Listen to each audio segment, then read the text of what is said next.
আরে পুলিশ তো নেই নাই। ও ভাই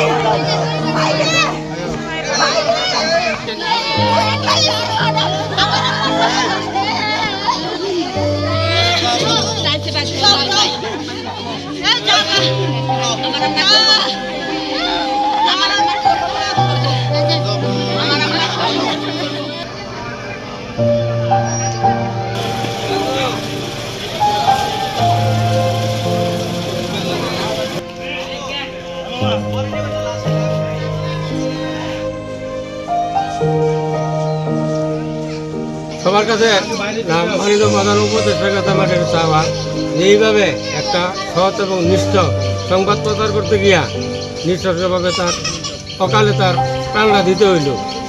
এমনই তার দুটা ছোট বাচ্চা আছে, তার সংসার আছে, এই দায়ভারটা কে নিবে? আমরা চাই না একটা দৃষ্টান্তমূলক শাস্তি দাবি করছি।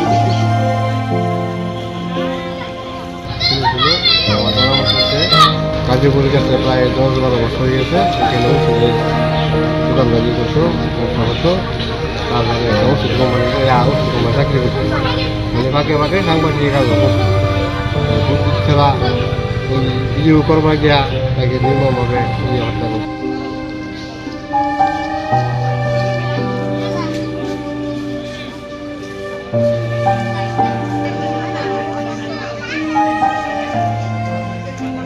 বাণিজ্য প্রতিষ্ঠান প্রায় এখন তো শেষ ধ্বংস হয়ে গেছে।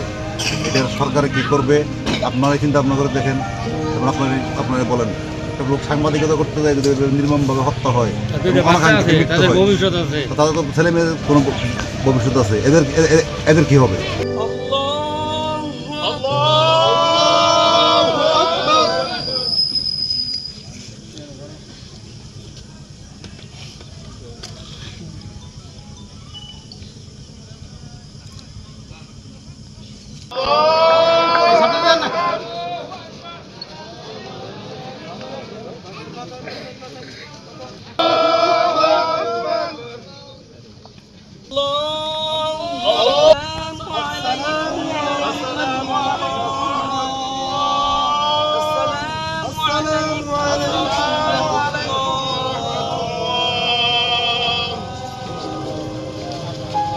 সেদিন আমার কাছে 1000 টাকা পড়েছে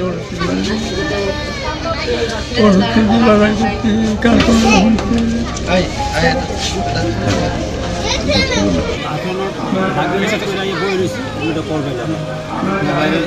শরীর অসুস্থ হয়েছে, আমি গেলাম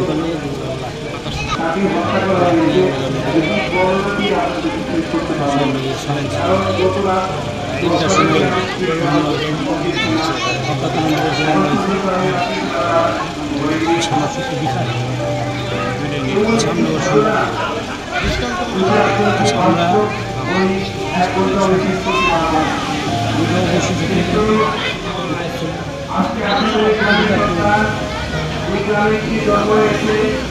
আচ্ছা আমরা ভাইয়ের সত্য বিচার করি। 5 ভাই 2 বোন। 5 ভাই 2 বোন। বড় ভাই মারা গেছে।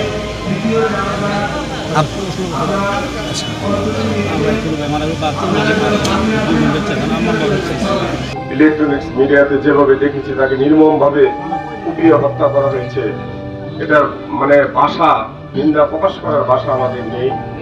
যারা করবে দুষ্কৃতিকারীদের অতি অবিলম্বে তাদেরকে গ্রেফতার করে তাদেরকে বিচারের আওতায় এনে সর্বোচ্চ শাস্তি দাবি করছি। আমার বাবা খুব অসুস্থ, আপনারা জানেন। ওই উপার্জন কমন লোক, ওই মাঝে মাঝে ওষুধপত্র কিনার প্রতি মাঝে মাঝে টাকা পয়সা পাঠাইতো। এই জন্য আমি ওইটা শোনার পরে 2টা বাচ্চা ইতিম শোনার পরে আমার এত কষ্ট হয়েছে যে, কারণ একটা বাচ্চার বয়স 7 বছর আর একটা 3 বছর। তাই আপনারা সকলে বাচ্চাদের জন্য দোয়া করবেন।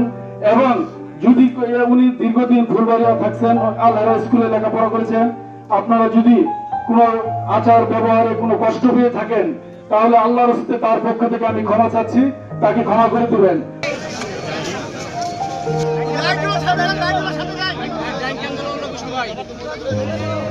আস্তে ধীরে